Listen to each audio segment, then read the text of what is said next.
We're live. We're live. We're live. Hey, everybody, it's JJ Conway. And her sidekick is Kobe Conway. I'm so happy to see y'all tonight. We're going to have a great discussion about what business you should start and whether or not you should even start a business. You know, I know most financial planners and financial coaches out there have differing opinions than I do on this matter.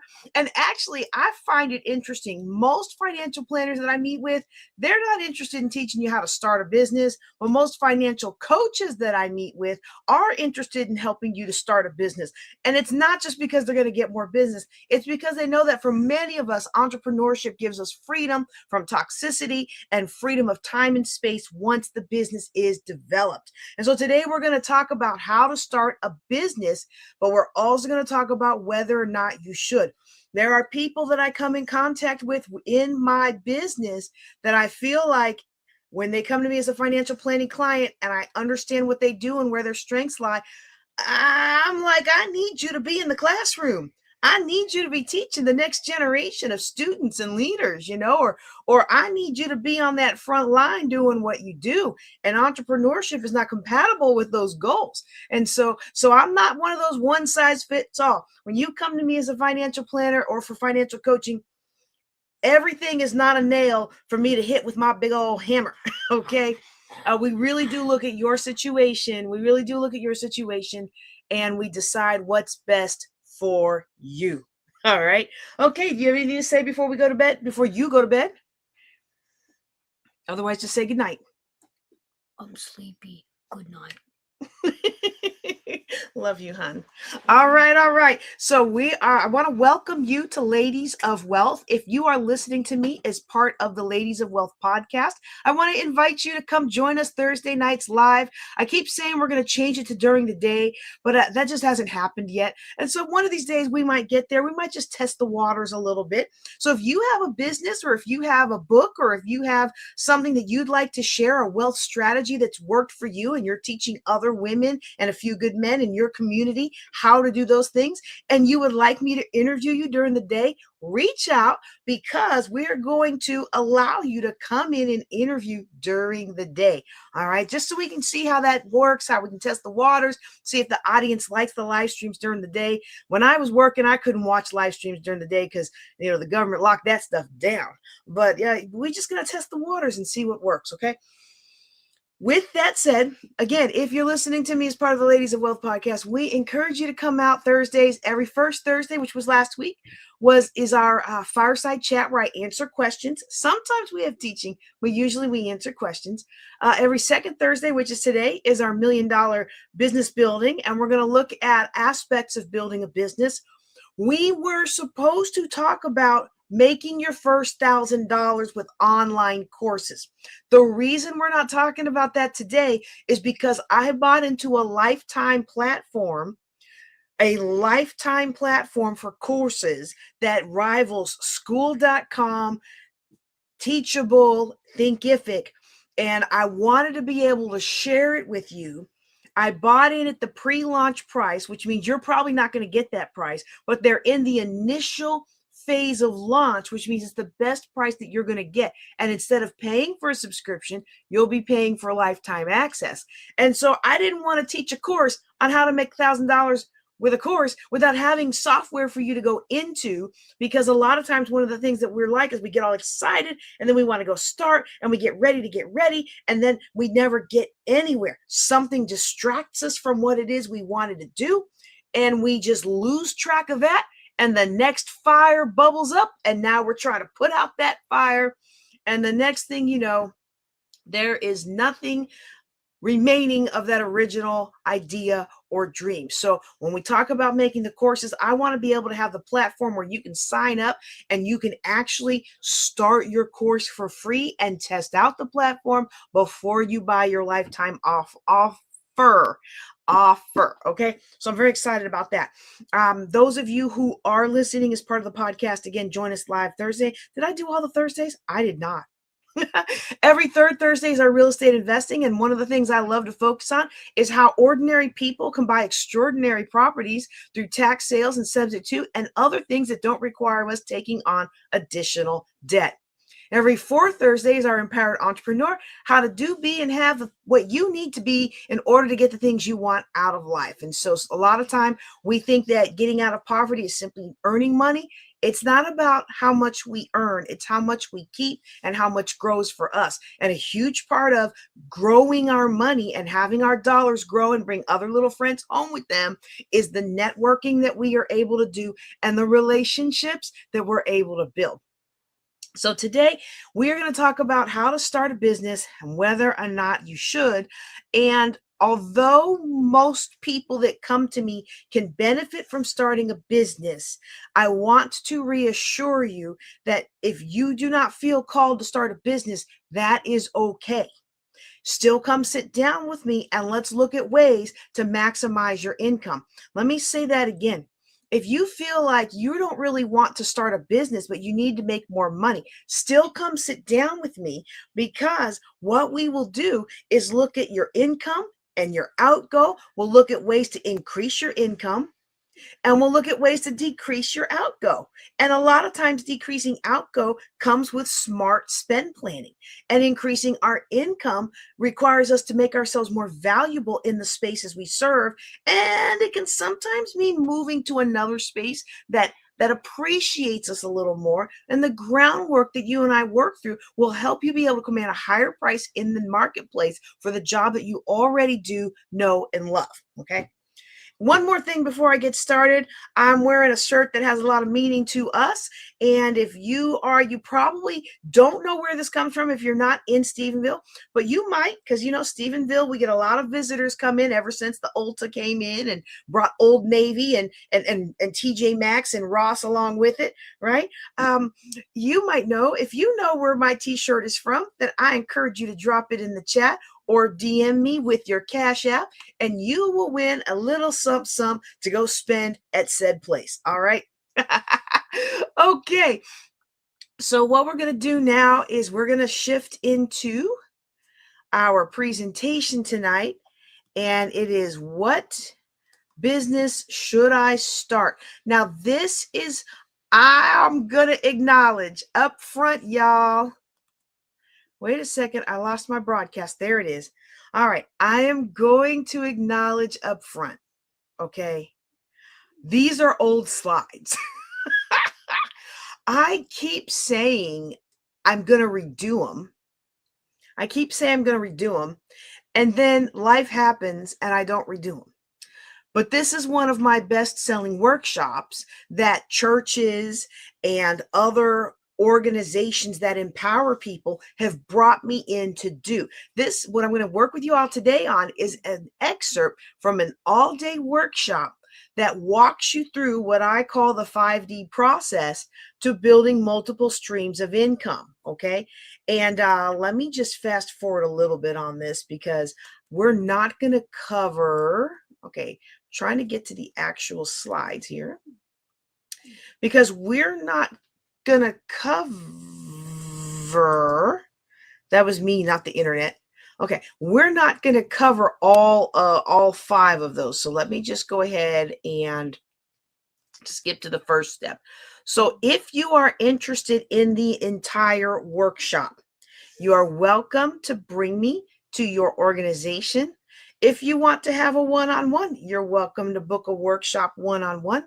If you are interested, but what I really do like to do is do this with a group of ladies, a small group, that then we can reinforce the content over the next couple of months with virtual follow-ups, monthly virtual follow-ups. That's my favoriteest thing to do, is to start off with a class and then go through each week with follow-ons, okay, to help you really get the content down. And this is just the first of 5 steps.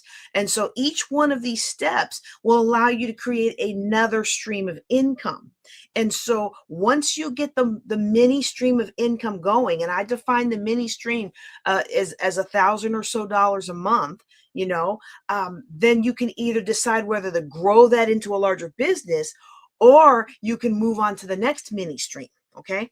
But the very first step, before we do any of that, the very, very first step is to discover what it is you should be doing. And let me tell you, There is a reason. There is a reason. There is a reason that I have come up with this class, because I have had 17 different businesses. I am in number 17, and it's the one that sticks. And I had another business that I started that I sold at a nice profit. It was my web design business. And then that person went out of business, so I took my name back. So it was so many of you don't know, I dibble and dabble in a whole lot of things. And when the internet came out, I started a web design company. So I didn't even know what I was doing. I just started it because it was fun. It was new. The HTML was fairly easy to learn, but it was something that is a service that I could provide to a whole nation of people who didn't understand how it worked, but knew one thing: they needed to get in on this, right? And so I built a lot of websites for people who were, 30 years older than me, and 20 years older than me, and 50 years older than me at the time. I was only like 21 or 20 when the internet came out. I was still a cadet at the Air Force Academy, and I was broke. And so as soon as I graduated and could feel comfortable about building websites on the side, you better believe I did. And as far as I know, unless somebody challenges me on it, I'm the first Black woman to have owned a web host and a design company where we actually sold websites. And so I sold that business, and I made a nice profit off the sale of that business. But let me tell you something: the other 15 businesses, ooh, y'all, they were flippity floppity fails. Let me say that again. I had 15 flippity floppity fails of businesses before I came to this one. I'm going to tell you a little bit about some of them as we go through the training today, but sometimes things fail and it's not your fault. I had one business you're going to hear about in this today's talk. You're going to hear about a business that failed simply because the marketplace changed after 9/11. There's nothing I could do about that. The airlines changed their regulations. They changed the design of the airports, and that little business that I had just gotten off the ground, it was gone. Okay. Some businesses that I worked on, you're going to hear about. I thought I was in business because I was making money. And sometimes it feels like that, doesn't it? You feel like, oh, wow, I got this great idea. My mama, my grandma, all my aunties, and all my play cousins done bought a class. They done bought a class, and they're interested in what I'm doing, and I'm excited, and they're going to share it with all their friends. And then you find out that ain't nobody even watched your class. They haven't even gotten past the first video. They're not sharing it with anybody because they haven't done it themselves, and they don't want to risk anybody finding out they haven't done it themselves. And then your business flops. And you thought, well, the first 6 months you made all this money. Well, you made money, but you didn't make a business. And for a lot of us, we start off making a business, and all we really do is we create for ourselves another job, a job, or as some people like to call it, a just over broke, because that's what a lot of us are when we first set out to start a business. We don't even take money ourselves out of the business because we can't afford to make things meet without pouring more money into the business. And there's nothing wrong with that when you first start out, all right? But you know what? If you're still doing that after 5 or so years, the IRS doesn't call that a business. No, they call that a hobby. You gotta have some profit, okay? And if you follow the strategies that I teach you today, and I want to qualify by saying it's not the only way. There's always other ways. There's no one right way. This is a way, but it's a way that has worked for 100% of the people that have worked it 100% of the time. And so I'm confident in teaching you this way. There may be another way that might be better for your personality, but this is a way that works.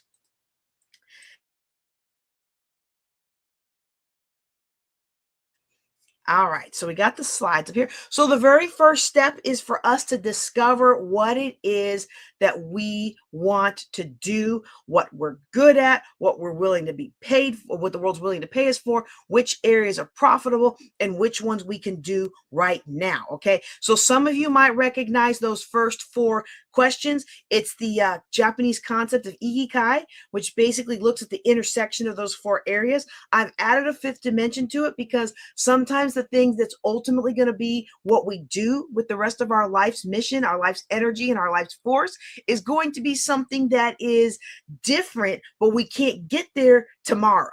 And many of you watching me today, you need money tomorrow. You need an extra $1,000 next week. You need an extra $1,000 next month. You've got the car engine light on. You've got bills you can't pay. It's senior year, and the pictures cost $1,000, and it's about to be homecoming, and that costs a bunch, and everything is just throwing itself at you, and you're like, oh my goodness, how am I going to do it? And don't let it be a situation now where you make over $100,000 a year, or $200,000 a year, $500,000 a year. Y'all, I had somebody come to me, who, y'all, okay, y'all, I had somebody come to me. Now, I've had plenty of people who are successful, that are on TV, who are athletes. Like, I've had plenty of multi-million-dollar people that come to me. Usually they came to me through Dave Ramsey or through John Maxwell or something of that nature. However, I had this person come to me that made over $100,000 a month and had like 900 in their account. And I could not get this person to understand that they needed to plan how they spent their money, because so much of their lifestyle was caught up in pleasing other people. And so we think that, oh, if I just made more money, that would solve all my problems. Well, it could solve a lot of your problems. My favorite book does say money answers for all things, right? However, money comes with new problems. Okay. And so when you move up the financial food chain, you have more things that are expected of you.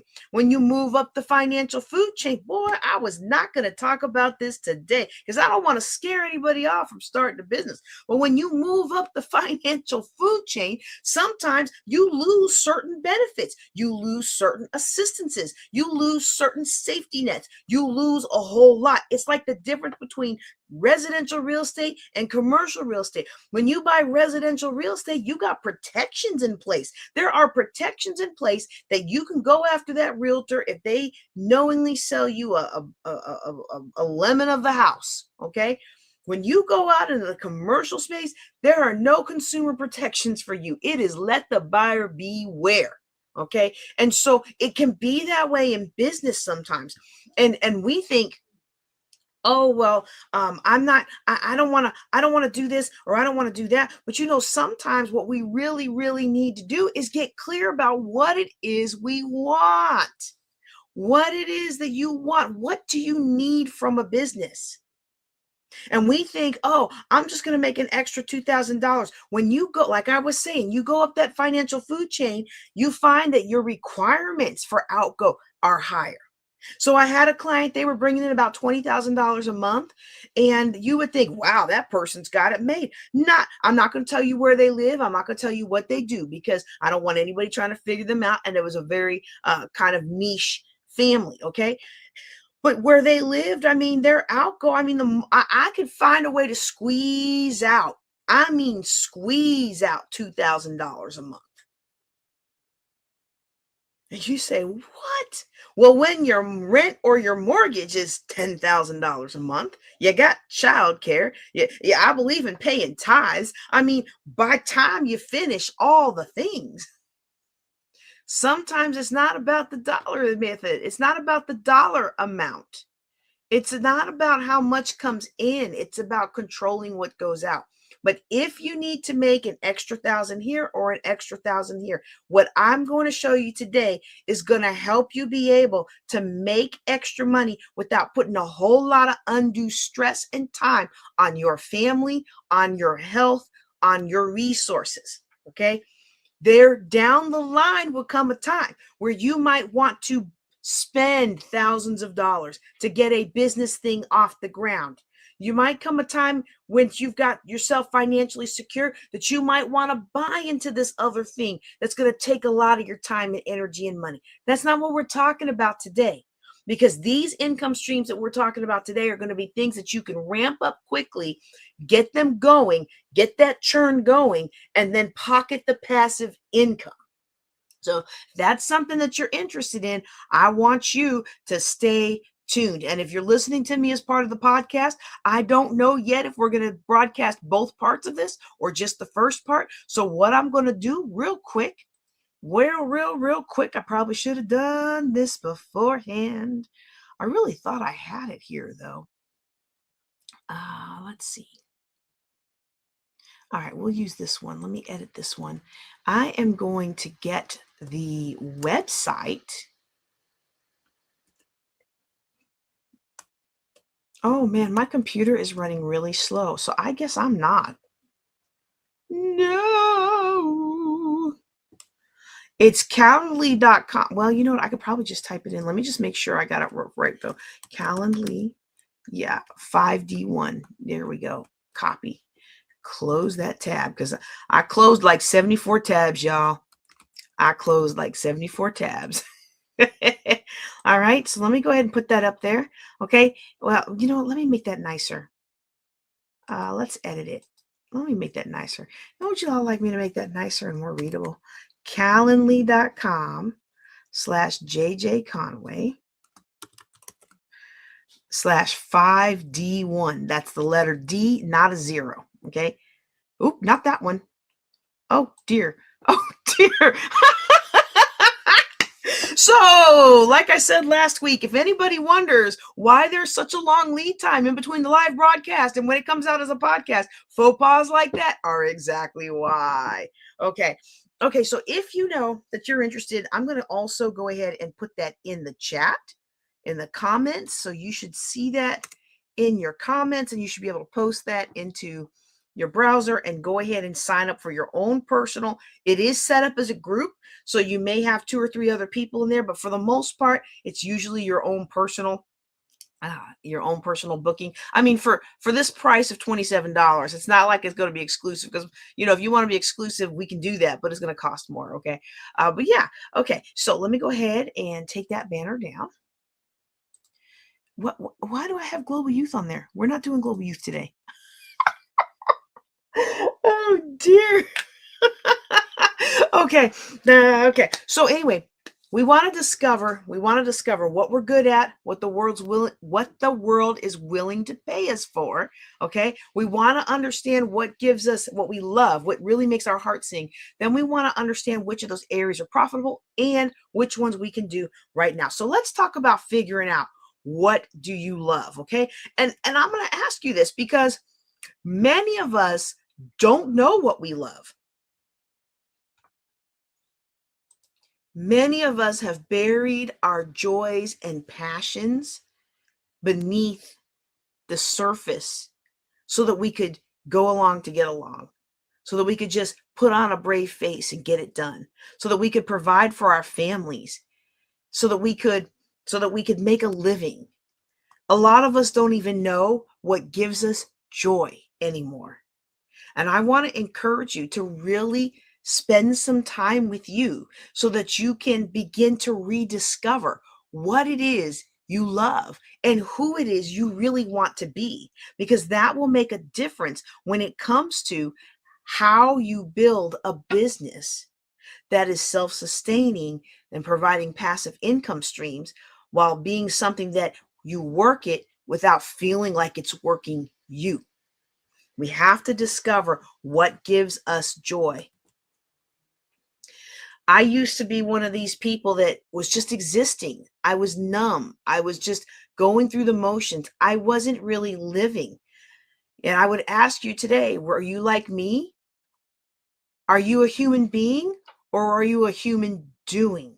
Because that's what I was. I was a human doing. Let me ask that question again because I think it's that important. Are you a human being or are you a human doing? Doing this, doing that with no meaning in your life, very little purpose in your life, going through the day-to-day slog of go to work, come home, go to work, come home, get a paycheck and try to make it last. It's time out for that. It's time to live for more. And these passive business building strategies can help you live for more.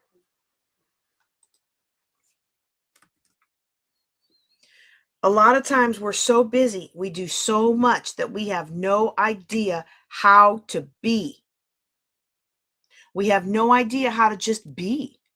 We don't know how to walk in our greatness. We don't know how to walk in our gift. Our greatness and our gift is found in who we are, not what you do. Let me say that again. Our goodness and our greatness, our passion, our joy, our impact on the world, our executing the calling that God has on our heart, those things are who we are.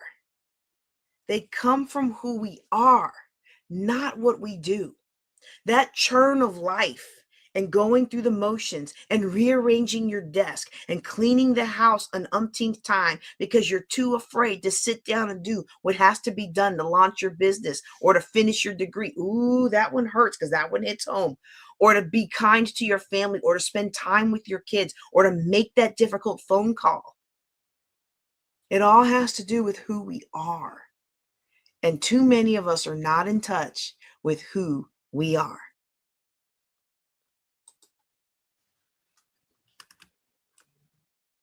I'm going to ask you today to consider, who are you really? What do you love, and who are you? You might say, well, JJ, it's been so long. It's been so long since I have been able to do what I love to do. Let me do this. Let me do this here. Okay, I hope y'all can still see me. Okay. You might say, well, JJ, there's so much, it's been so long since I'm sorry, y'all. You might say to yourself, it's been so long since I have been in touch with what I love that I don't even know what I love anymore. I don't know what I like anymore. Some of you have heard me tell this story before. When I first got divorced from my ex-husband, my oldest's father, I took him to a free military skate in the mall there by our base. And he skated around, and I took him to everything free because I was $800,000 in debt and I didn't know what else to do. We weren't paying for very little.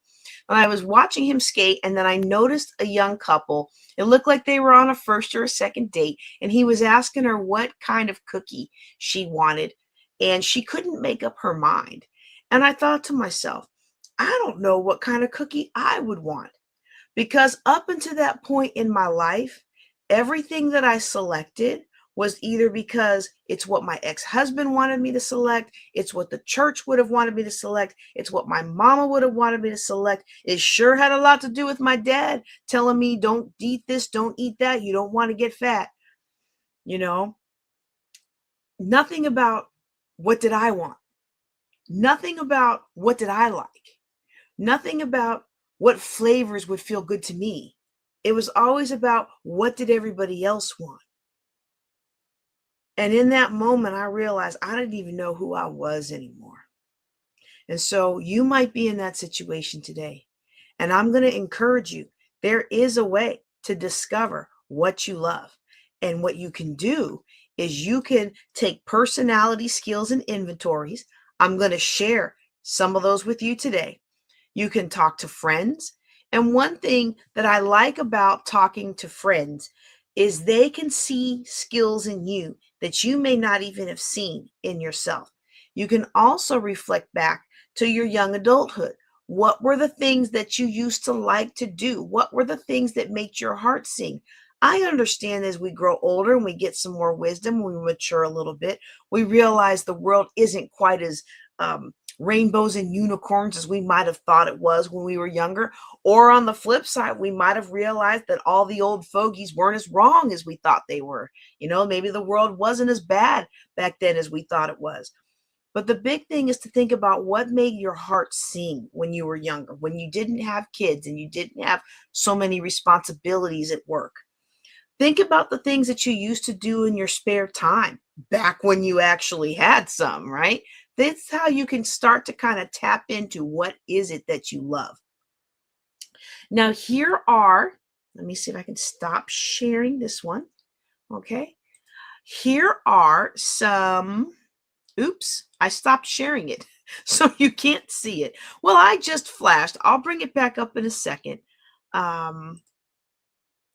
let me bring that back up. Here are some personality quizzes and exploratory tools that you can use to kind of figure out some things that you might like, okay? And I'm going to try to share you a screenshot of them. The changes they've made in StreamYard have not been very kind to this process, okay? So I don't know if it's going to work. And if you are listening to me as part of the Building Wealth Together podcast, then I would love for you to go out to YouTube and go ahead and take a look at these links. You know, I'm going to try to add them to the show notes, but I always say I'm going to do that and then I forget. So here's what I'm going to do just to make sure I don't forget again. I'm going to go ahead and grab them right now. And I'm going to put them, oops, didn't mean to do that. I'm going to grab them and I'm going to just put the dump into the show notes draft. As in, I haven't actually started writing show notes for this one yet. Where's my episode list? I know this is so unprofessional. Forgive me, y'all. But I always have the best intentions and then blah, blah, blah happens. And then I forget to do it. Okay, so I'm just going to put these in here. So they're there. When I go to edit the show notes, they'll be there. Okay. Let me close this out because I don't want it to take up too much more of the memory. My computer is running so slow. I hope that this recording is coming out okay for y'all. I've closed down everything that I can think to close. I closed down a bunch of my windows. I think it's just one of those things. Microsoft is trying to force me to upgrade this computer. It doesn't like that I'm keeping a Windows 10, I guess, which is funny because I also have a Windows 7 machine, and I think I've still got a Windows 6.0. We did get rid of the Windows 3.0 that I started off with the Air Force Academy. Finally. No, what was the one in between after 6 and 7? Between 6 and 7, was it XP? I think it was XP. We finally got rid of the oldest 3. All right, so I'm going to see if I can show you this real quick. And those of you who are online, who are listening to me just audio, I will do my best to try and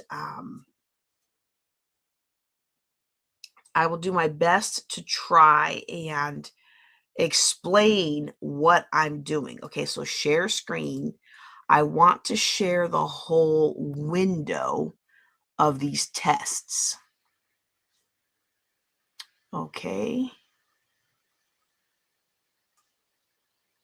Of course, if I pick the wrong one, okay, I think it's this one. Okay, good.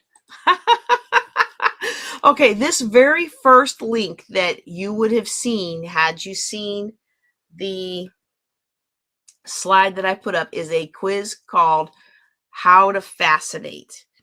And the cool thing about How to Fascinate and what I like about Sally Hogstead's work rather than a lot of the other, let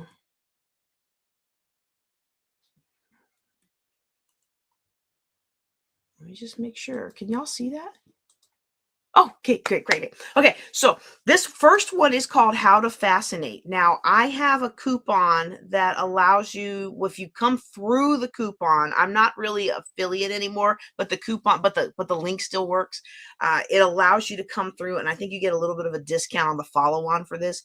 It's Sally Hogshead, and what I like about her How to Fascinate community is she takes a different approach than most of your other personality exams. So like I do MBTI, I can do True Colors, I can do, you know what? I got to renew my True Colors. Oops.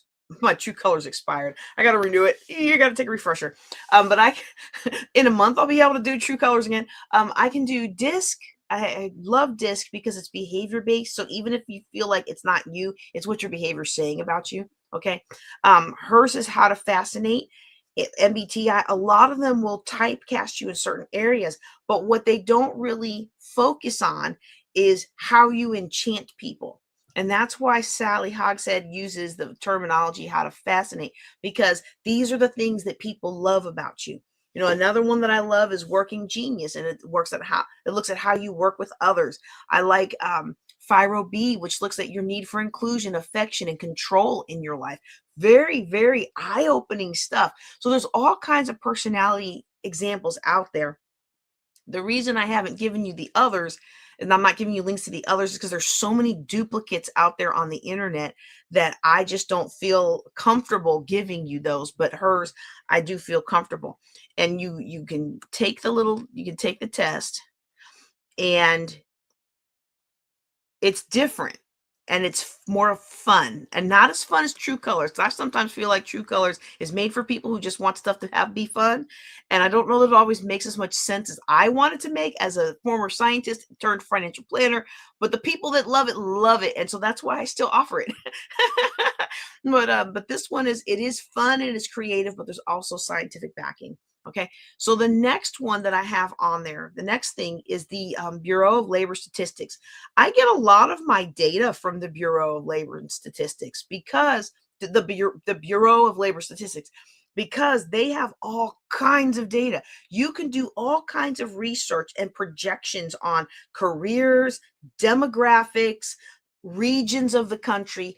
They have such a good research base for you to be able to really dig into the economic landscape that's going on around you. And part of that economic landscape is knowing what you want to do with, and comparing that with what businesses make money. Let me qualify. I am not a fan of, oh, I just want to do this thing so I can make money. In fact, when I ask speakers, why do you want to speak at my conferences? Why do you want to speak at my Juneteenth conference? Why do you want to speak at my Women Building Wealth Together conference or my Women's Wealth Tour? Why do you want to speak at my conferences? If their answer is, I want to make money doing nothing but talking, you are not coming to speak at my conference. Do you know why? Because you don't have a big enough why. You just want to make money doing something that to you sounds easy. You have no idea how much preparation and how much work, how much interaction with the audience, how much self-control, how much discipline, how much research it takes to be a world-class, highly paid speaker. And since I'm somebody who does this full-time for a living, speaking, training, and coaching, and writing, and podcasting, since I use my public persona as my method of earning income, it means a lot to me that someone take the space seriously. And when you come to me and say, well, I picked this because I just want to make a lot of money, I'm not going to be mad at you if that's your goal and you're like 20 years old. But by the time you are in your 30s or 40s, I'm going to expect you to come on my stage with a purpose. I'm going to expect that you have had some life experience that has beat you down and has made you realize that people need this thing that you didn't have 5 or 10 years ago. That's what I'm looking to hear. Because then I know that you're going to speak with passion. And I know that you're going to do what it takes to give the audience what they need. You know, sometimes we sell the audience on what they want, but we know what they need, and we are able to give them what they want and slide in what they really need. That's what I'm looking for. Oh, we got a True Colors fan over here. I am an orange for sure, impulsive and don't like the rules. So this is funny because I'm actually an orange. I was like, what? No, I'm a rule follower too. Can we just decide my own self? Well, it's my talk. I guess I can decide my own self. I'm a rule follower to a fault. Like, I hate that about myself. Like if you're not supposed to walk on the grass, I cringe a little inside when the people who are with me want to cut across. Like, no, we're not supposed to walk on the grass. Now, what I also am is I am very vocal, and I'm a rule changer. Like, I don't believe in just break the rules, break the rules, break the rules. But when I got that orange, I was like, that's not me. I get stuff done. I don't move from thing to thing to thing to wait. Well, sometimes, yeah, I guess I do. I don't break the rules. Well, sometimes I change them so I can do what I think is right. And there are rules that aren't really rules. And if they're not really rules, now I will challenge the rules. Oh, yeah, I will challenge the rules. Because if it's not really a rule, because is this a rule or is this just what y'all do? Because if this isn't really a rule, then why are we doing it? Okay, let's get back to the business at hand. Thanks for that comment, Linda. Y'all, I'm so excited. She's going to be speaking at the, I'm on the board for the Michigan Women Veterans Weekend Retreat. It's an amazing time of healing and camaraderie. And she's going to be speaking next week. I'm so excited. Okay. Where was I? Oh, yes. Bureau of Labor Statistics. You can really find, let me go ahead and show that again. You can really find every kind of statistic economically that you need that has to do with the workforce, who's earning what, where their earnings are going, and things like that. The next one that I have that I'm sharing with people today are the career tools at Career One Stop. Now, this is something I learned about from my time in the military. When it came time for me to retire, they give you a class that teaches you how to transition from the military to civilian. So these next couple of resources, this is how I found out about it, okay? And what this will do is you can go down here and you can take an assessment to kind of match your interest to careers that might be good for you. Okay. You can compare different occupations, and then you can look at the state and national level. The reason that this is important is because where you live matters regarding how much you make. Where you live, excuse me, where you live impacts how much you make. The whole reason I gave up my Florida residency and became a Texan, hey y'all, the only reason I gave up my Florida residency and became a Texan is because when we looked at the finances and I tried to move Mr. Man to the East Coast. And what I found out is where I lived at the time, he was only going to get paid maybe $40,000 a year at the senior educating level. He was only going to get about 40, maybe 50,000 a year. And many of the counties were cutting their fine arts programs compared to Texas, where the band directors who are more senior are easily making, high 5 figures, 6 figures, if they've got the seniority and their district has the finances to give them the bonuses and the things like that, And I was just like, okay, I guess we're going to Texas. Plus, Texas Florida doesn't have a income tax for military, and PA doesn't have an income tax for veterans. Tennessee doesn't have an income tax for veterans. I don't know if PA has it for active duty or also veterans. I think they don't have it for veterans. But anyway, that also factors in to your consideration. Where you live matters, because you could have a $80,000 job in LA. That's not going to get you very far. You could have a $100,000 job in Oklahoma City, Kansas City, maybe not Kansas City proper, but out in the country some. And that money's going to take you a lot further. Okay. And so where you live really does matter. And so it's important to take a look at when you're comparing two job offers. You got a job offer in San Francisco for $200,000. You got a job offer in Savannah, Georgia. Well, Savannah may not be a good one. You got a job offer in Lithonia, Georgia for $100,000. The one in Lithonia might be a better fit than the one in San Francisco, because your $100,000 is going to go a lot further in Lithonia than $200,000 in San Francisco. So you want to look at that stuff there. Okay. Now I will admit this next one coming up is another one that I learned about through the military, but it's not a military resource. It is one of my favorite resources. It is one of my favorite resources, and people don't like it.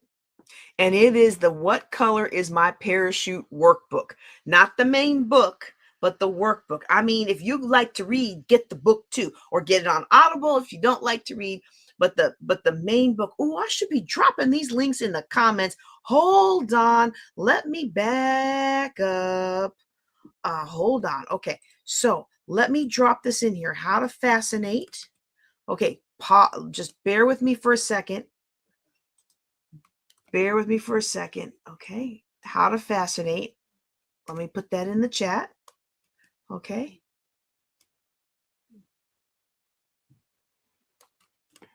Oh, this computer is going so slow. Okay. Bureau of Labor Statistics.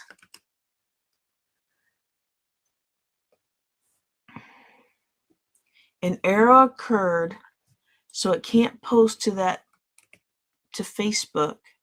I wonder why. Okay, but it's going out on YouTube, but it's not going to Facebook and it's not going to LinkedIn. Ah, that's too bad. Okay. All right. So I've got the Bureau of Labor Statistics. It's just going slow, y'all. Okay, let me try it this way. The research your earnings and training. Okay. Let's put that in there. Career One Stop. All right. And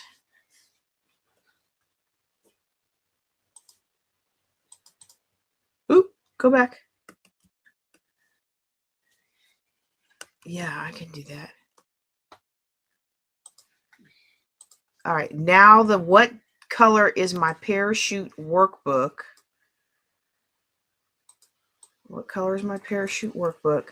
But with this one, it's an Amazon link, so I gotta figure out how to put that in there. Why is this running so slow? Hey, are you laying on the internet cord? Because it's acting like the internet's not installed. Oh, the internet's not plugged in. That might be why. It's going off of Wi-Fi instead of the wired. Oh dear, let's hope that makes it a little better. Okay. Oh, I hope people can hear the training. It reminds me of that time when people were on for 17 minutes and I was just teaching and having a good old time. And then finally somebody's like, we can't hear you. And I'm like, you can't. People have been commenting. How could you not hear me? All right. It's operating. I can't even get back to StreamYard. No. It's okay. I mean, it will be. So whenever this decides to cooperate, I am going to post the Amazon link to the What Color is My Parachute workbook. What I like about this workbook, and the reason a lot of people don't like it, is because it's very detailed. And it's more detailed than anything else I have ever experienced. And it walks you through step by step different things that you will want to consider as you are planning for your next career. Okay, are you seeing that there? All right, let's stop sharing real quick and let's just see if we can get out of that because I'm going to try and redo it again. There I am. I'm just going to try and share it again. Share screen. Yeah, I don't know what's going on. I'm telling you, it's Microsoft. They're like trying to be like, no, you can't keep this computer going. Okay, but at least I can cut and paste again. So let me at least do that. Let me go ahead and put that in here. I'm going to put them all in here while I can do that, and then I'll bring the slide back up. So this is going to be the What Color is My Parachute workbook. Copy link. Let's put that in there. Okay, the What Color is My Parachute workbook. And then the last one, we haven't talked about it yet, but since the computer's been kind of wonky, I'm just going to go ahead and grab it And this is the ONET personality quiz. It's one of my favorites for career personality exploration because it gives you a perspective that you may not have thought of. Okay, so some of these channels it's not cooperating with. So like on one of them, it wouldn't go to Facebook. One of them wouldn't go to one of my YouTubes. So if you feel like you're missing one, try a different platform. JJ knows the way, or we're also broadcasting to the Juneteenth Legacy sites as well. Eventually, I'm going to set it up to like do like, I guess you can do Twitter, not Twitter. What's the other one? TikTok. You can do all kinds of stuff that I didn't even realize we can do on here. So I'm going to start playing around with that. But for now, let me see if I can share that screen again. And this way you guys can see what I'm talking about. Okay. So this is the What Color is My Parachute workbook. Okay. And I'm going to make it big and me small so that I can show you this and make it, hopefully you can see it, okay? What I like about this workbook is it is very detailed and thorough. And what other people don't like about this workbook is that it is very detailed and thorough, okay? So here you have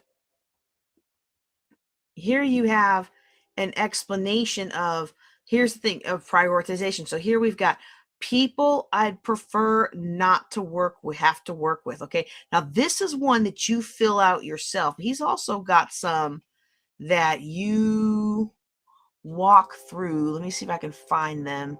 See, this is just the sample, so it may not put them all in there. Okay. He walks you through the different kinds of skill sets.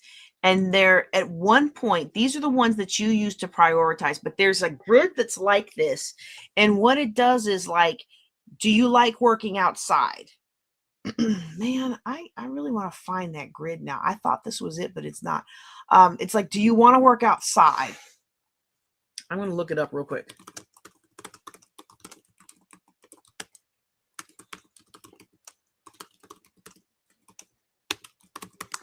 Just see if somebody's got it.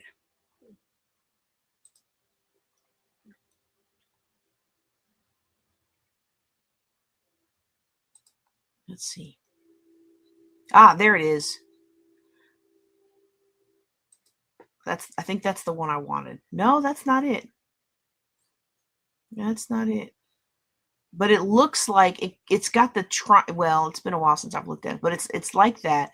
And that's why it's so confusing. That's why people are like, oh, it's not confusing. I don't think it's confusing, but I walk through step by step.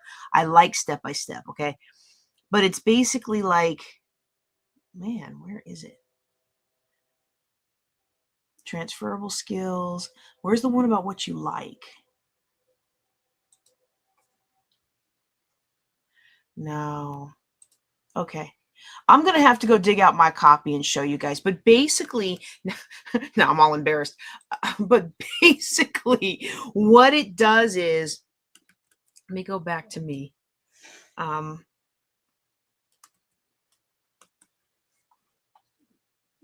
Actually, you know, since it's on here, let me just go ahead and show you what ONET looks like. Okay. This is what ONET looks like. I'm going to talk about ONET later, but because I'm worried about the computer not cooperating, this is what ONET looks like. And ONET is interesting because it captures more of your variety of interests than the others do. And then it gives you a description. Let's see. No, I don't want to go to that. It gives you a description of what is something you can do right now versus something that takes a little more education. So, and it's quick and easy. That's why I like it. I'll tell you all about I will tell you about my results here in a second. Okay. But I just want to show you this because I'm getting ready to close this window to see if that helps the performance. And if you know that you like what we're talking about today, I encourage you to get out here. It's Calendly.com/JJ Conway/5D1. And this is 5D and the first 5D1, okay? Not 5D1. And you can book a time with me and you can sit down and understand what business idea it is that you're looking for. We'll evaluate it for your strengths, your resources, your health, your availability. We'll look at clarifying what your business mission and stuff is. We haven't, now we'll let me say that again. We'll clarify your business mission and vision. We haven't gotten to that yet, but we will, which is why this was the last tab, because I was going to get to this at the end, okay? But just in case this doesn't work, I want to get it out now. We're going to look at resources to help you get started, depending on where you are in your business. There's a lot of resources out there at no charge to help you get started, okay? And so let me go ahead and close that out and put it back on me, because I just don't know, and I just want to make sure that it works. Okay, so we got ONET out there. I already put my banner out there for you all to book it, but I'm going to put it again just to make sure. Comments. I'm going to put that out there. Okay, just to make sure. Okay, so like going. Okay, so what I didn't show, it didn't show it because I didn't have the right page in the free sample that Amazon, and mine is in a box in the storage shed, so I've got to find it and bring it out. But the one that really struck me was, do you like working inside or outside? Okay, and that was like the top one.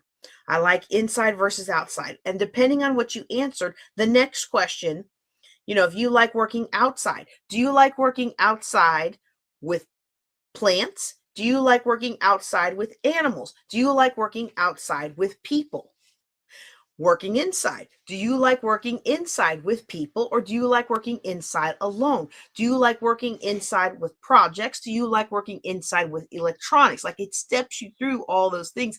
And when I went through it, I realized I had never sat down when trying to choose a career and decided, what do I like? I'm almost embarrassed to tell you, when I started off in my Air Force Academy career, I was debating between different things that I really, really liked. I liked finance. I liked history. Wasn't good at history, but I liked it.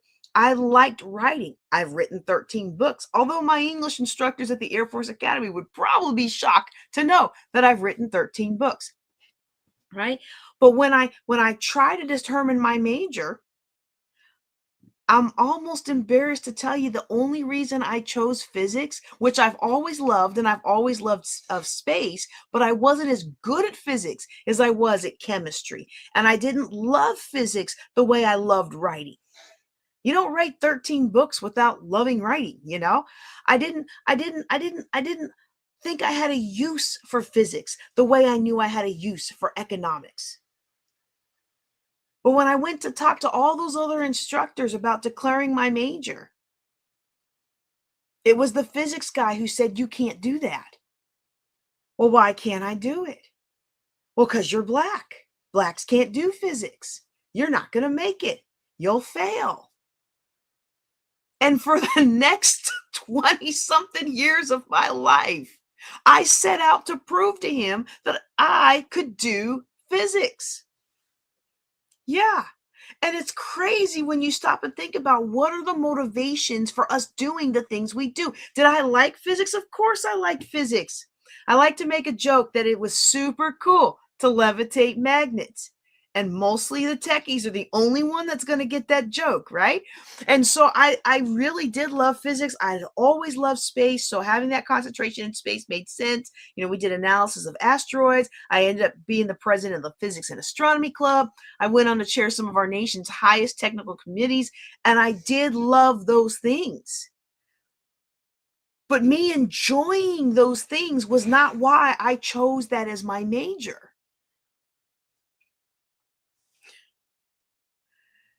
And a lot of us are doing things in our life that we didn't actually choose because they make our heart sing.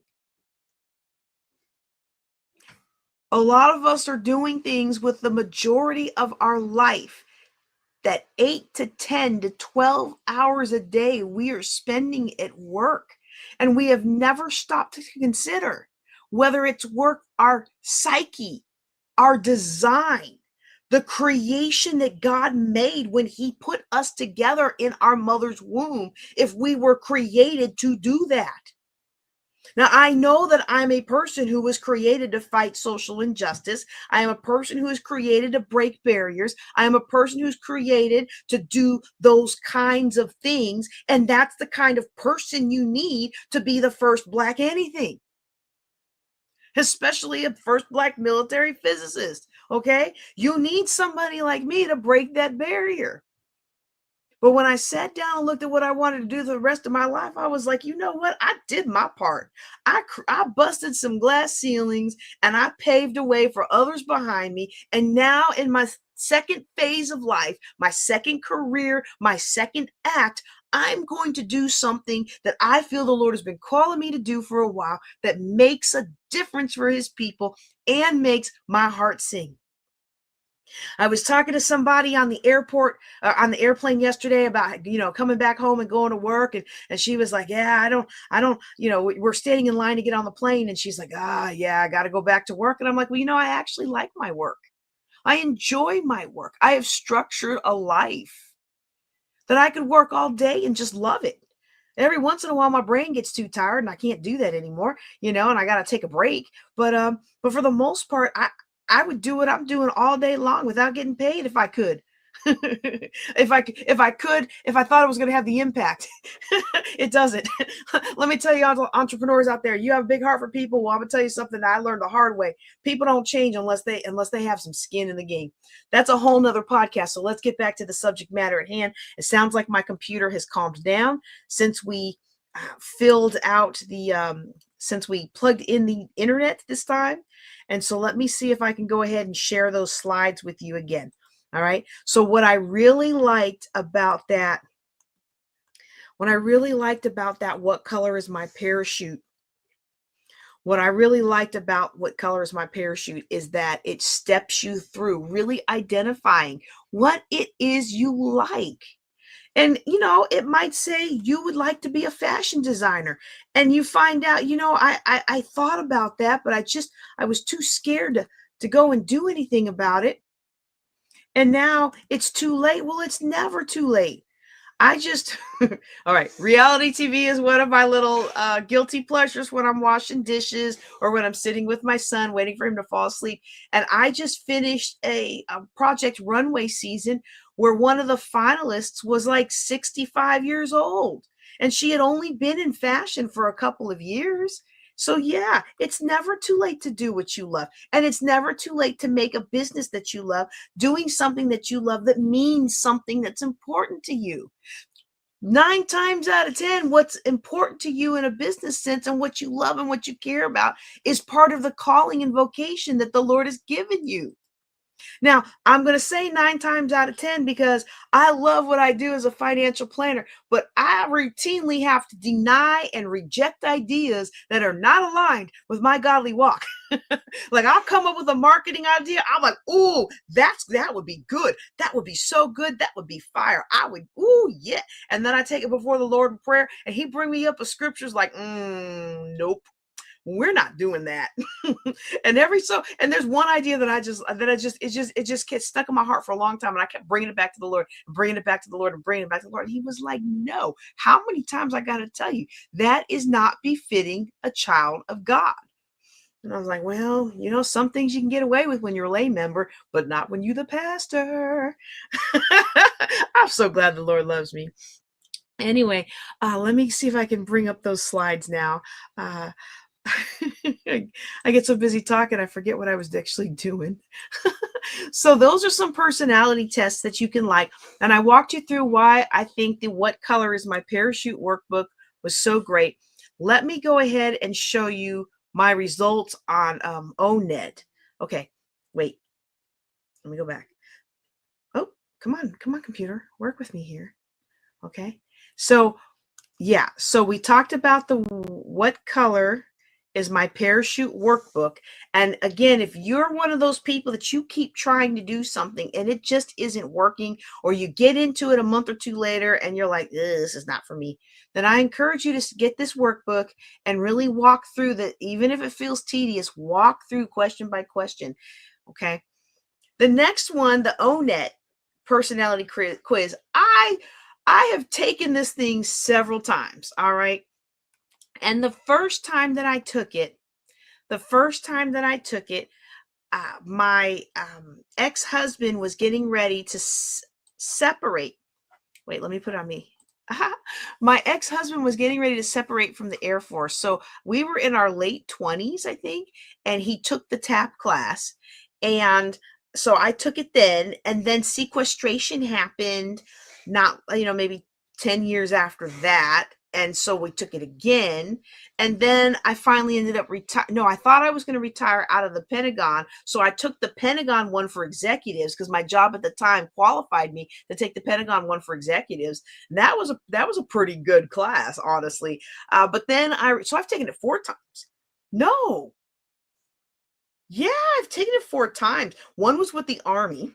That was interesting. I felt like the Army did a better job of preparing people than the Air Force, if we'll just be real with each other. I was quite surprised that I felt that way, but I do, because they actually gave you real world stuff. And the Air Force was like, here's all these links. Just go click them and read them and do them.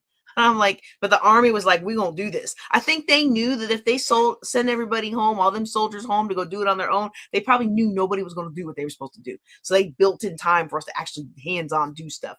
But anyway, when I did ONET, it cracked me. The first time I took it, and the other times after that, they were all the same results. And I was like, the first time I was like, that is not me at all. Not me. Why did I say it was not me? Because it said 4 of my top 6 future professions were model, scientist, financial advisor, and religious education teacher. Now, those of you who know me now at 50 years old, you're like, oh yeah, she's done all of that. But back in my late 20s, I was a scientist in the Air Force, and I knew I was called to help the ministry, but I was still under, I was in a church that I'm in now that allows for women preachers, but I was still under that whole Catholic dogma of women don't serve other than in certain capacities. And so even though I knew I was called to the ministry, I wasn't sure where that was going to go. And teaching Christian education is a big deal to me. I take it very seriously that the Lord allows me to teach his people. I certainly never thought y'all, I certainly never thought I was going to model for anything. I never thought I was going to model for anything. But I'm going to see if I can show you something real quick. Okay. I've already had enough little blips here. I don't mind having another one. Okay. So I'm going to see if I can find this for you. It should be in my speaking media kit. And, let's go media kit photos. Oh yeah, here we go. You're going to love this. This is hilarious to me. Can you see this? There's the photo that went into a cover. Oh my goodness, it was so fun. We had so much fun. It was a great shoot. But the thing that I discovered really quickly about modeling is that unless you really want to be sexy or sell alcohol and drugs, not drugs, but legal drugs, or things like that, you're not really going to have much of a future in in modeling. And the first time I told the director, no, I'm not going to hold that glass because it looks like I'm drinking alcohol and I'm a holiness preacher. Well, that kind of ruined that for me. So I'm sure there's a market there for people who don't drink and don't smoke and don't carry on sexually and kind of like to reserve some things for the imagination, but it wasn't the space that I was in. But I had such a great time doing it. I hope that times have changed and that people can find themselves in anything that makes their heart sing. Oh, let me remove that one from the stage and add this back. Okay. Financial advisor. That's what I do. Religious education teacher. That's what I do. But way back when I first took this test, I was like, there's no way. And then I forgot about it. I really forgot about it for like 10 or so years until I took it again and was like, oh, I guess it knew what I would like. Okay. So the first thing we got to discover, oh, I'm looking at our time. The first thing we've got to discover is what we love. The next thing we've got to discover is what we're good at. Now, for those of you who are with me online, I am going to rush a little bit and try not to tell so many funny stories because I'm looking at the time and I was gone and my little one misses me. And so I made a promise that I wouldn't be here all night tonight. So this way I could snuggle with him before he falls asleep, which normally what happens is I say I'm not going to teach too long and then I do, and he falls asleep like 10 minutes before the class is over. So we don't want to do that to little guy tonight. Okay. But I am going to cover the material. And if you are listening to me as part of the Ladies of Wealth podcast, wow, let me say that again. Need something to drink here. If you're listening to me as if you're listening to me as part of the Ladies of Wealth podcast, I am probably going to break this up. And so this may be a part 2. This may be a part 3. And so just keep in mind that if I don't get all the parts on, you can go to calendly.com/jjconway/5D, the number 1, and that's 5D1.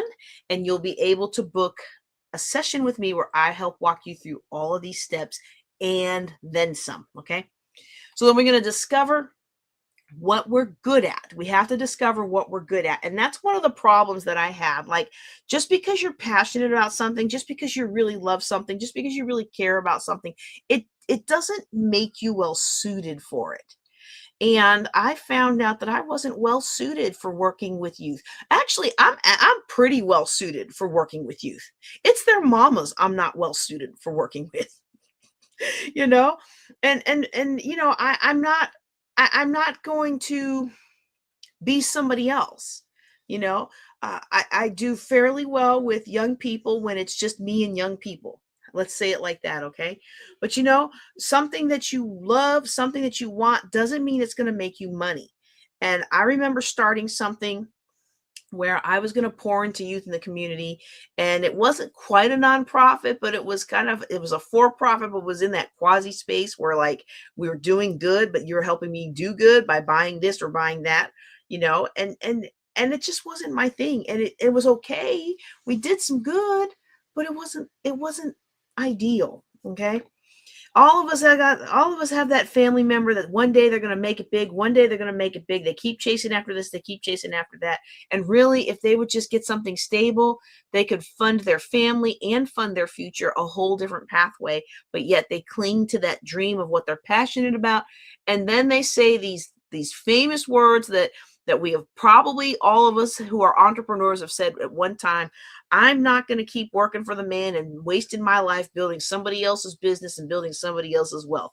And I don't want you to waste your life building somebody else's business and building somebody else's wealth. But there are times where we have to understand, just because we're passionate about something, don't mean we're good at it, okay? And so what I had to learn to do is, if I wasn't good at something that I was really passionate about, instead of trying to be that thing, what I've done in my life is I have funded those who are. And I use the youth department example, but I've got other examples. I should have pulled this out beforehand, because I'm sure when I do this online, I don't look good. Oh dear. What is that? All right. Some things that you can be really passionate about, but it's not your lane. Some things you can be really passionate about, but it's not, you're not well suited to it. It doesn't mean something's wrong with you. Okay. It doesn't mean something's wrong with you. So let me give you this example. Can you see this book? It's called Emotional Survival for Law Enforcement. I actually did a 5-part podcast. I'm going to see if I can find it quickly while I'm talking. I came across this book when I was at the Shreveport Citizens Police Academy. Okay. So Shreveport Citizens Police Academy. Okay. So let me go to my channel.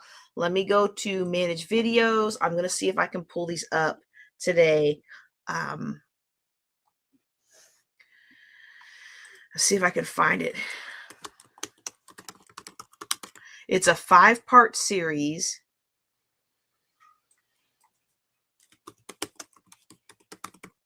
There it is. Okay. Emotional survival for high stress career fields. Okay, so let's do that search. And it's not letting me just click them. Okay, so I'm going to see if I can share this. I'm going to give you, I just said I'm not going to give a lot of examples, but I feel like this is a good example. Okay, so let's pull that out. I wonder why it won't just let me search, because I just want to have them. High stress. Nope, it's just going to leave it in that. Okay. So, wait, can you see it? Stop sharing. No, it's still on the slide.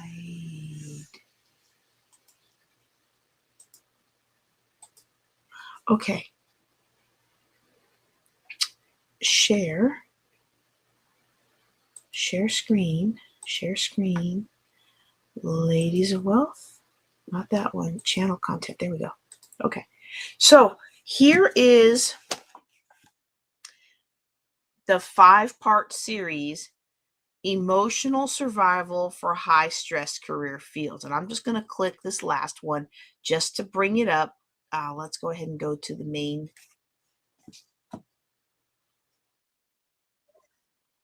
No. Make, no. Oh, I missed that one. I missed that. I want my old theme music back. I want my old theme music back. Oh, y'all can't see it. Oops. Okay, remove. Why didn't it show the follow-on? Okay, it probably doesn't matter. I'm probably making more of a big deal of it than I need to. Just because I like to show people the things, right? And so let's go try it one more time, okay? Window, episode, there we go. There we go. All right.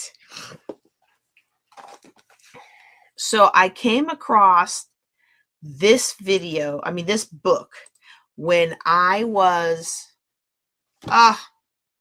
StreamYard will not let it play if I'm not on, it will not let you see it if I'm not on that screen, which unsettles me a little bit. Okay.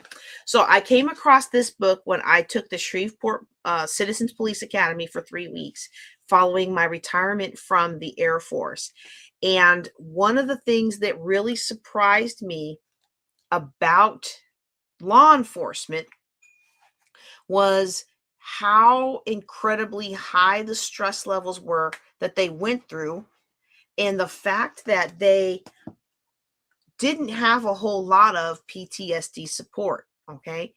And so for me, it really tugged my heart, because I have people that I know and love who came back from Iraq and from Afghanistan with high levels of PTSD, and people who came back from even the first Gulf War, because even though I was in high school, I was living in Germany. And so I'm in that quasi age of, I had some friends later in life who were old enough to have been in the Gulf War. And I also had friends of my family who had been to the Gulf War, okay, and the first Gulf War. And so for me to learn, let me go ahead and stop that share, because it's not liking it. It's not liking it here, okay?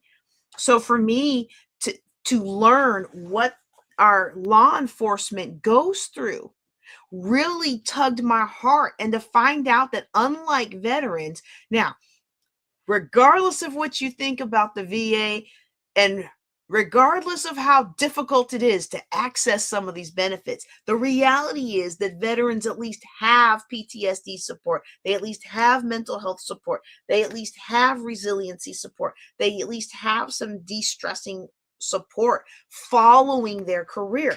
When it comes to law enforcement, it's a hit or miss. It's parish by county by jurisdiction dependent. And my heart broke when I read story after story of people who are in these high stress environments and have not found a pathway to release that stress and regain themselves. And so I did that 5-part series that I showed you on, and I looked at the similarities between law enforcement and other people in high stress career fields. So I looked at the similarities between law enforcement and people in other high stress career fields. And so I took this information and applied it to them. Well, in the process of all of that, my heart is tugging about, we've got to do something. And I could see the pathway, like to setting up a nonprofit to help support first responders and law enforcement and all the things when it comes to PTSD and bringing in, like I was able to do it for the military. So I knew I could do it for the cops too. Like my church at in the mall in Bossier City, Louisiana, we had partnered with mental health professionals to come in and do group or one-on-one at a free or reduced cost, because my church was sponsoring it, mental health services for the troops. And so the airmen from Barksdale, or any of the soldiers from Alexandria, whoever was able to come up, they were able to come up and have mental health care in an environment that did not impact their security clearance and that was not reportable. All they had to do was just show up, And so it was a blessing to be able to partner with local mental health professionals in the Shreveport and Bossier City community to do that. And I just knew we could do the same for law enforcement. And I was like, I got it laid out. We can do this. We can do this. And as I brought it before the Lord in prayer, he was like, that is not your lane. This is going to be somebody else's lane that's going to come to you one day, and they're going to be the spouse of law enforcement, or they're going to be a firefighter who's retired and struggling with the ones he saved and the ones he couldn't save. Somebody like that is going to come to you, and this is going to be their lane, and you're going to give them business advice, but this is not your lane. And sometimes we have a big heart for something that's not our lane. Even if I wanted to, look at me, y'all. Do you think I'm going to be as successful working with a group of law enforcement folks? They're going to need somebody who's walked the walk. And I was in the military, but let me tell you, that day when we did our drive, and we had our we go up and pull somebody up, and you instinctively put your hand on your weapon, like I realized being a cop was a lot more stressful than most of my experience as an airman. And now there were times when I was overseas that was stressful, but it wasn't every day. It was not every day. And so much props to our cops, right? But we have to understand that some things are just not our lane, and that's okay. So you know what I do? I fund groups that want to study this. I buy the books for them. I buy the books for them if they, I've never had anybody come have me teach, but they'll have one of their own come in and teach. I fund the books, and I'll provide some John Maxwell resources and basically be in the room, or, for 1 or 2 sessions, and let them have this educational time to learn more about how to become more resilient and how to recover emotionally every time, so that they can be back up and ready to go. That body can only handle so much. So that's what I mean when I talk about if it's, oops, nope, sorry. Let me remove those. Okay, stop that screen. That's what I mean by, like, if it's not your lane, but you really do feel passionate about it, fund the ones who are doing that work. Fund them so that they can do it in their lane of excellence. Okay, so that's what I mean about, like, if you don't really resonate in a particular area, go ahead and share that. Go ahead and fund. That's what I meant to say. Go ahead and fund the people who do. Okay. Now, the other thing we got to address, y'all, I know you're not going to like it when I say this, because how many of us have heard, if you do something you love, you never have to work another day in your life again? I like the thought of it, because I do love my work and I love what I do. But you know what? Sometimes the paperwork's got to get done. And yes, you can pay somebody to do the paperwork, but you know what? If you don't know how to do the paperwork, it's going to be real hard for you to effectively pay somebody else to do the paperwork. Okay. So, do what you love and you'll never work a day again. Yes, that may be true, but it also means you may be living on the streets if what you love isn't profitable. Okay. So you also got to discover, not just do you love it, not just are you good at it, but is it profitable? Being passionate about something doesn't mean you're good at it. Being passionate about something doesn't mean it's profitable. I'm the founder of Military Single Moms. There are other military moms groups out there, started way after I started mine. They took off. Mine didn't. Why? Why didn't it take out? Because people don't care as much about single moms. And when you're at a military base, now this was 10 years ago, okay? Well, I haven't been a single mom for almost 10 years now, or over 10 years. Yeah, over 10 years. I haven't been a single mom for quite some time, but back when I was, you don't have you didn't have a lot of support. Where did the support for families come from? Through your family readiness and support centers, and through your spouses on base. And guess who spouses on base don't like? They don't like single women who get pregnant out of wedlock. And while every single mom isn't necessarily somebody who made a few mistakes here or there, or had this or had that happen in their life, or made some life choices that those spouses wouldn't have made, in my case, I came home from deployment to a divorce. There's no, all right. I can feel myself getting mad about this, but I remember having to put several of those ladies in their place. Like, every single mom isn't somebody who just failed to keep their legs closed. And even if they were somebody who didn't know enough to keep their legs closed, they are still a valuable member of our Air Force team, and we should take care of them. Well, that's not how a lot of people felt back then. And so while we had a lot of women that we helped through that website, I keep wanting somebody to take it over because I feel like they could really grow it. While we had a lot of people that we helped, we even helped military single moms from other services in other countries. That was pretty cool, I'm just going to say. But it just wasn't profitable. I wasn't able to get the donations that I needed to get in order to make this something where I can be one of those nonprofits that supports my lifestyle through the nonprofit. I don't want to say lifestyle like I wanted to be extravagant, but when you have a nonprofit, that doesn't mean you don't have employees who get paid, right? Like, you should structure your nonprofit so that people get paid. And I was trying to structure this so that when I left the military, I would have something that I love to do and got paid to do. Okay. And so it's funny when I first came up with this, I didn't realize that one day I would become the person in the next line, the auntie who's always crusading and picketing social injustice. You know what? That's great. And we need people who do that, but it's usually not profitable. In fact, there are some things that you do that can really impact your profit, unfortunately. And that's the world we live in, and those are the choices that we have to make. So we have to understand that if our passion is not profitable, instead of continuing to beat our head against the brick wall, instead turn that into a hobby and use other profitable ventures to fund it. So my work with military single moms is funded in part by my work that others pay for. People, let's see if I can get this back on me. Come on. Come on, slow computer. Okay, let's put it back on me here.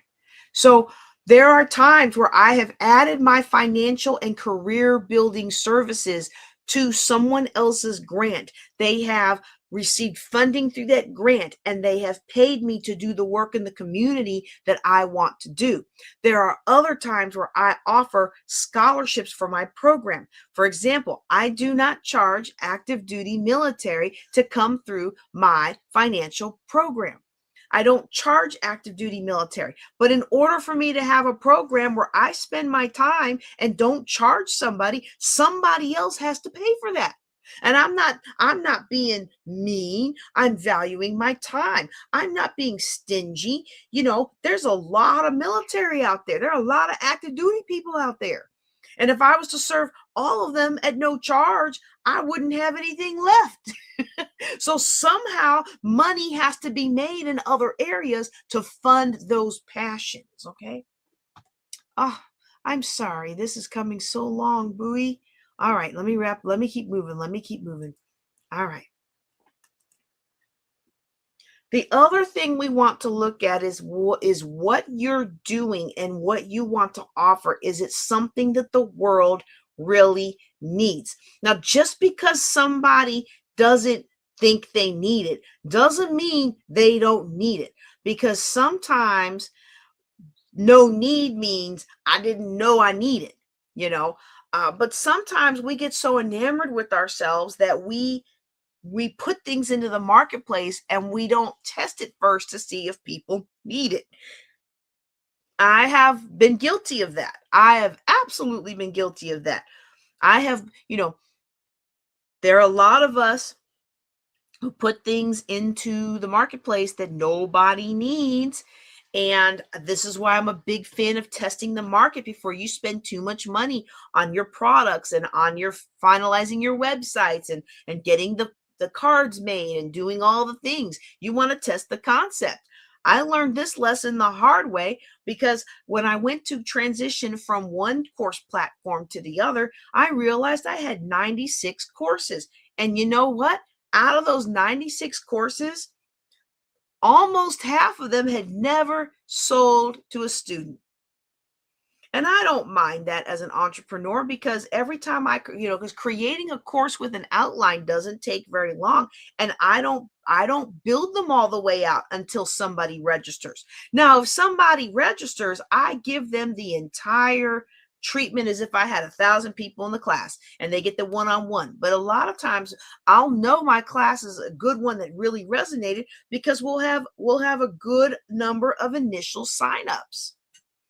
And then we'll have more trickle in. But if I launch a class and nobody signs up, ooh, it's either I didn't sell it well or it's not what the world needed. Now, I do want to qualify. Just because people don't think they need something, it doesn't mean they don't need it. It might mean they didn't know they needed it. Sometimes you got to really show people that they need something. And the harder it is to do that, the more time and money that you're going to need to make it big. There was what was her last name? There was a young lady named Christy who did the entrepreneur arm for Dave Ramsey's Ramsey Solutions. She was the personality for business building. And she started off her keynote showing the nose Frida.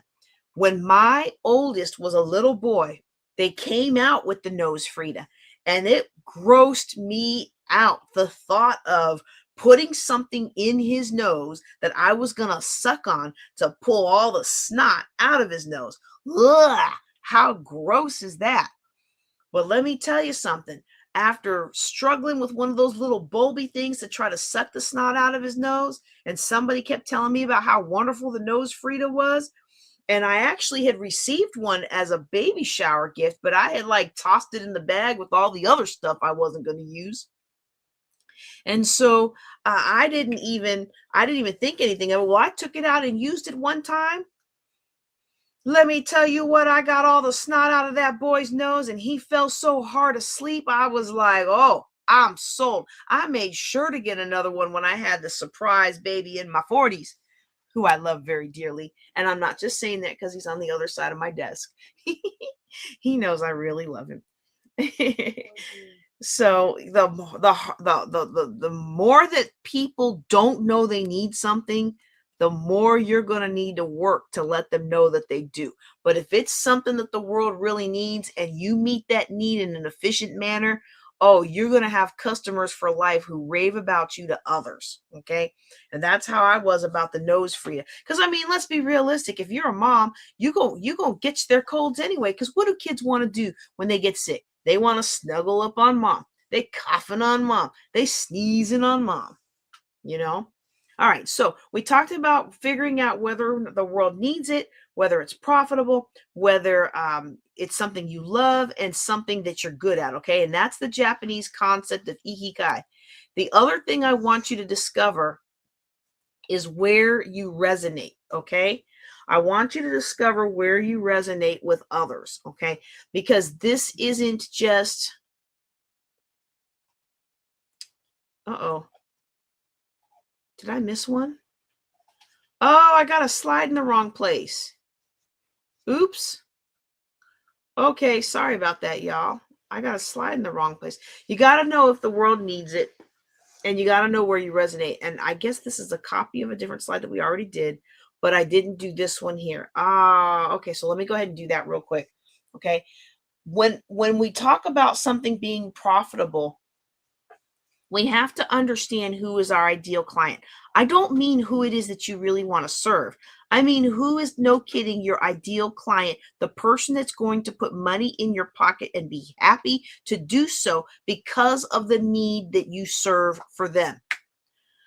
Who is your ideal client? When I started off, I wanted to work with military single moms. I wanted to work with single moms. I wanted to work with moms. I had to change who my client that I was going after was, because I realized that the people I wanted to serve could not afford to pay me. So they were not my ideal client. My ideal client was the one who could afford to pay me. Okay. And so I made the comment before that I really wanted to do financial planning for single moms, but the single moms that I was working with could not afford me at rates that made sense for the time away from my family. Okay. And so what I had to do was find a different ideal client, and then that ideal client, their fees would not only pay for the software and the research and all the other things I do for their accounts, but would also help me set aside a little something to be able to cover the pro bono work I did with single moms. And then later on, we expanded that to military active duty. So we do financial planning for military active duty at no charge. And so, and we give prioritized attention for that pro bono work to military single moms. So the next thing we want to understand is where we resonate. Okay. You put what you love, what you're good at, what your passions, what the world needs, what's going to be profitable. Okay, you put all of that together. And that's this Japanese concept of ikigai. You're looking for the intersection of all four of those things. Okay. But there's an additional layer to it. Okay.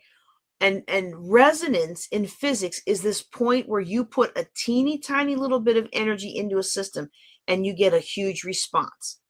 You resonate with people when they respond strongly, hopefully positively, with what you're about. Okay. If they respond negatively, it's still a form of resonance, but it's not what we're going for here. Okay. We're not looking for any Tacoma Bridge accidents. All right. Tacoma Narrows Bridge accidents. Okay. To create cash flow, you are looking for resonance in your passionate field. And if you aren't resonating there, then it's time to move on. Now, at the risk of this computer going, I want to put it back on me. Let's see.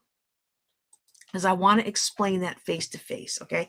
So in physics, there's this concept called resonance, where you put a little bit of energy into a system at just the right frequency, and it makes the system go crazy. And if that little bit of energy keeps going, you could have massive explosive events. Y'all remember, I think it's called the Tacoma Narrows Bridge, that the storm was operating and the wind was blowing at just the right frequency, and the bridge began to go crazy, and it began to vibrate bigger and bigger because it was resonating with the wind, and it finally broke.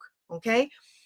Resonance in our lives, when you're talking with somebody, you feel that resonance and you really, really jive with them, and you really, really get somewhere with them, and y'all are going and going, and they like what they're picking up what you're putting down, and you really enjoy them and they enjoy you. And that's a form of resonance.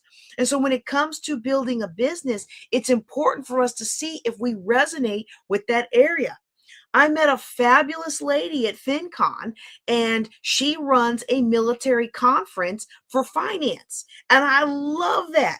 I had tried in the past. Some of you some of you've been with me long enough. You remember when I tried to be the military finance gal, right? Because I came home to deployment of $800,000 in debt, and I was able to get myself back together and get my life back together. And I just knew I had what military people needed. Because if you're not in the military, one thing you may not realize is that story happens over and over and over again, usually with less zeros attached. But I do remember one lady who spoke who came home to over $1 million in debt. And so it happens. It's usually the spouse buys a car and they run off with some other guy, and it's just a mess. And so I really wanted to be that person that helped military people get out of all that. But guess what? I'm not the persona. I do not resonate with most military people. Now, we can talk about why that is offline, okay? But there are some very real things that go into that. And that was just a factor of my career, and I don't mind so much anymore, because the fact that my persona is different from a lot of other military members is how I got a lot of my job done. It's how I got people to open up to me about what their agency needed, about their research. It was how I was able to do things that other physicists weren't able to do. And so I've come to peace with the fact that I'm not like everybody else in the Air Force, or everybody else in the Army, or everybody else in the Marines or the Navy. But I tell you what, I held my own when I was in CENTCOM, as far as CENTCOM CrossFit goes, and when I was deployed. So I'm gonna take that one, and I'm gonna enjoy that fact of my life. But the fact is you can earn respect in one plane, but that doesn't mean you're going to resonate everywhere. And so I met this wonderful young lady who's doing a military money convention. And I'm like, anything you want, I want to support. Like, I feel like I was overbearing about it. Like, I want to do everything I can to support you, because I know it's something that was near and dear to my heart, but I did not resonate. And so I want to see her succeed. You know what? I should pull this clip and send it to her. I want to see her succeed because I didn't resonate there, but she resonates there. Okay. When you want to create cash flow, you are looking for resonance in your passion field. And if you don't feel that you're getting resonance, if you feel like it's a fight, and you know you've done all the things that you're supposed to do, okay, you know that you have created a solid value ladder. You know that you have created good processes for your business. You know that you are consistently showing up. If you're doing Hold on, because I'm going to make this a short. You know that you're doing everything you're supposed to do in your business. You know that you have created a solid value ladder to walking people from not knowing who you are and giving you their information for lead magnet, all the way up to high dollar ticket items. You've gone ahead and mapped that out as far high as you feel comfortable with. You know that you've shown up consistently every week. You're out there broadcasting every day. You're doing the thing. If you're a writer, every day, or every couple times a week at a set time every day, you're sitting down and you're writing and you're writing and you're writing. Like, you're doing the thing. You know you're doing the thing, but it's not resonating. It may be that it's not for you. And I hate to be the person to tell you that, but like I said, this is my 17th business. I had one good one that I sold, and the other 15 failed. Why did they fail? Because I didn't know the stuff I'm teaching you tonight. And now that you know it, you can look for that evidence in your life. And if you feel like you don't resonate anywhere, I promise you, sit down with me for a business consult, and I will be able to, in just 15 or 20 minutes, I will be able to figure out what it is you should be doing. I had so much fun at the ladies thing at FinCon. And most of the people I talked to, they started off on one path, like I'm going to do this for my business. And I'd be like, I'm not feeling the energy there. I told one person this, and she was somebody I felt like I could tell that to, but most people don't respond well to that, right? But in my mind, I'd be like, I don't feel no passion there. I don't feel no love there. I don't see no joy there. No sense of creating a job over this thing, right?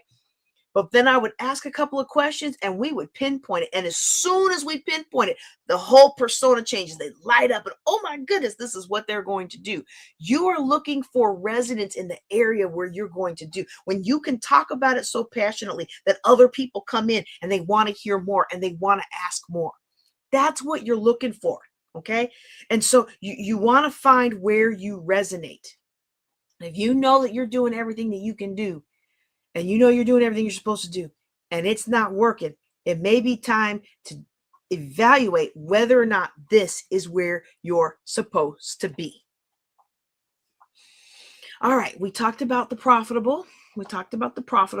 Okay, so we're looking for this combination, this Japanese concept of ikigai, and then we're looking also for the energy connection of resonance here. Okay, now this is where a lot of us were like, oh, I'm good at this and I love that. Okay, well, that's your passion. Okay, that's your passion. Or we think, oh, I love this and the world really needs this. Okay, did I talk about paid for? No, I don't think I really talked about paid for. I missed one. I talked about profitable. What I didn't talk about this, so I want to add this. One other note on whether or not something is profitable, okay? One other note on whether or not something is profitable is if you are going to do something that's available for free on the internet, you have to be able to clearly tell the story as to why, okay? Let me say that again. If you're going to do something that the internet has available freely, you have to be able to tell a clear story of why they want to work with you when there's a million other financial planners out there. Why would you work with JJ Conway when there's a million other financial planners out there? Well, all those other financial planners, they just do the same old cookie cutter. I create vibrant financial plans for hardworking women and a few good men that are catered to their personality, their resources, their health and strength, and their family commitments. I also got out of over $800,000 of debt. And so I know a thing or two about getting out of debt while being a single mom and feeling like your life is hopeless and knowing how to turn that around, assemble a team around you to help lift you up. Of course you want to work with me over all the stale, pale male people that don't know how to customize something for your situation. Oh, yeah, that's why you want to work with me. You have to be able to distinguish yourself in the marketplace. If you're going to do what everybody else is doing, you got to have a reason. I know the first time Dave Ramsey handed me my award for being one of his top coaches, this was years ago. This was before I remarried. He was like, "You're Lieutenant Colonel Conway?" Or Wiggins. I think I was Wiggins at the time. I think because it was before I got married. I'm pretty sure it was before I got married. But you're like, "You're JJ?" And his face, I'll never forget it. And my oldest was with me, and he'll never forget it either. But his face was just like, it does not compute. Well, it does not compute because I am not the standard. I broke the mold. The Lord broke the mold when he made me, baby. And I'm going to do the thing that the Lord has called me to do. But the thing is that the Lord called me to do isn't necessarily what he called you to do. And the people the Lord has called me to talk to isn't necessarily who the Lord has called you to talk to. And so you're trying to be like everybody else. Well, you can't be like everybody else. You got to be like you. And you got to be the best you can be. All right. Now if you have a niche field, then you can be in that niche field. I'm in financial planning. There's a financial planner or advisor on every corner. And guess what? There's no requirement to call yourself a financial planner. There is to call yourself a certified financial planner, or to say you hold the certified financial planner mark, but there's not one to say you're a financial planner. Anybody can call themselves an advisor. Anybody can call themselves a coach. It's not regulated. So if you're going to do something in a space that isn't profitable enough because there's so many other cluttering in the marketplace, then you need to make sure you distinguish yourself very clearly from everybody else.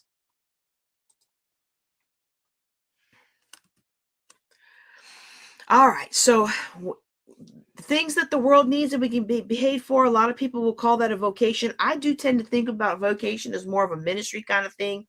But I really want to look at this here. What we're good at and get paid for is considered a profession. And too many of us get stuck in our professions. We get stuck in our professions instead of actually looking for the love component and the need component. The love component gives us joy. The need component makes us feel like we are making a difference. Being good at something and getting paid for it isn't always feeling like you're making a difference, okay? And so we're going to wrap that up today. Because you want to find where you resonate with people. And I also want to look at whether or not what you're doing is something you can implement right away. But that's something we will cover when we discuss. Oops, let me remove that. So I mentioned, okay, there we go. I mentioned earlier that one of the things we like to look at with all of these different pieces put together, where can you get started today? And for that, I encourage you to book a consult with me. It's only $27, and we will sit down for 2 hours, or as long as you can. If you can't do the whole 2 hours, that's fine. But we'll sit down for as long as you can. We can break it up over a couple of times if you need to, so that you are able to really get clear on what it is you're good at, what it is you love. Where does that passion lie? What is it that the world needs from you? Where can you get paid? What is the world willing to pay you for? What about you resonates with others? And if you don't feel like anything about you resonates with others, we look at where those blocks are so that you can get to a point in your life where you resonate with others. And then we look at how you can implement sound business strategies to create that profitable stream of income. We look at what you can do to get started right away so that you can build some breathing room into your budget. And then we look at what you can do long term so that you can build the financially stable life that you deserve. Thank you so much for being online with me today. I'm JJ Conway. Take care. Be blessed. Oh, I forgot. I said I was going to start doing this, and StreamYard has availability to set up where you can use a reusable studio, and I forgot to do that. So please just forgive me. Let me just say some videos real quick, some intros. Oh, I feel so silly. Well, I'm just going to do it anyway. Okay. Hey, everybody. Welcome back to Ladies of Wealth. We're going to continue our discussion on whether or not you should start a business, and if so, what kind. And I need to do an outro. This is really embarrassing. Whoever's watching, I thank you for watching. Okay. All right. We'll be back next time with another. No. How do I want to say that?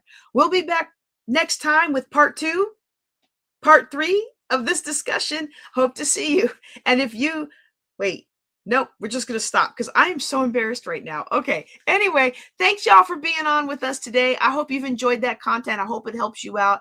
And I look forward to working with you on your business to help you achieve your dreams. I'm JJ Conway. Take care. Be blessed.